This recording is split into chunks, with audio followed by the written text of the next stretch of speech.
யெகோவா ஈரே prayer time வழியாக தேவநாமம் மகிமைப்படுவதாக. உங்களையும் வெல்கம் பண்ணுறேன். பிரியமானவர்களே, நிறைய தேவ பிள்ளைகள் பாடுகள் மத்தியில் ஜெபித்து ஆண்டவரிடத்திலிருந்து உயர்வுகளை பெற்றுக்கொள்கிறாங்க.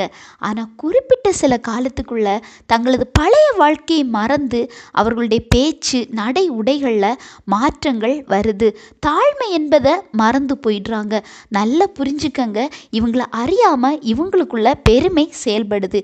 இந்த பெருமையானது தனக்குள்ளே இருப்பதை நீங்கள் உணராமல் இருக்கும்போது அது கொஞ்சம் கொஞ்சமாக உங்கள் உயர்வை குறைக்கும். ஏன் தெரியுமா? யாக்கோபு 4:6 பார்த்தீங்கன்னா, ஆதலால் தேவன் பெருமையுள்ளவர்களுக்கு எதிர்த்து நிற்கிறார், தாழ்மையுள்ளவர்களுக்கோ கிருபை அளிக்கிறார் என்று சொல்லி இருக்கிறது. இதே வசனம் 1 பேதுரு 5:5 பார்க்கலாம். பெருமையுள்ள நபர்களுக்கு மனிதர்களை விட ஆண்டவரே எதிர்த்து நிற்கிறாங்க. அவங்க பெருமையின் நிமித்தமாக சில நேரம் சொல்லுவாங்க, நான் இப்படி நடந்துக்கிட்டது பேசினது தப்பு இல்லைன்னு. ஆனால் ஆண்டவர் முன்பாக பெருமை என்பது பாவம். மறந்து போகாதீங்க.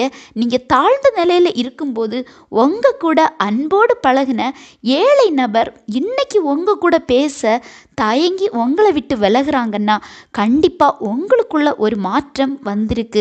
அதே நேரம் நீங்கள் வளர வளர தாழ்மையாக வாழ்ந்து பாருங்க, உங்கள் கூட ஆண்டவரின் கிருபை இருக்கும், உங்கள் உயர்வும் அதிகமாகும். நிறைய பேர் இன்னைக்கு தனக்குள்ளே இருக்கிற பெருமையை அவங்களாலேயே உணர முடியல.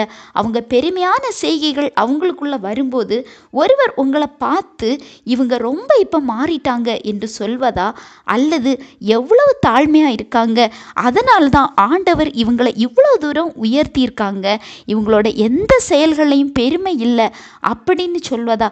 எது நல்லது? ஒன்று மறக்காதீங்க, உயர்வும் தாழ்வும் ஆண்டவருடைய கரத்தில். எல்லாரும் இல்லை, ஆனாலும் உங்களை அறியாமல் உங்ககிட்ட பெருமை இருந்தால் நீங்கள் ஆண்டவர்கிட்ட உங்களை ஒப்பு கொடுத்து தாழ்த்துங்க.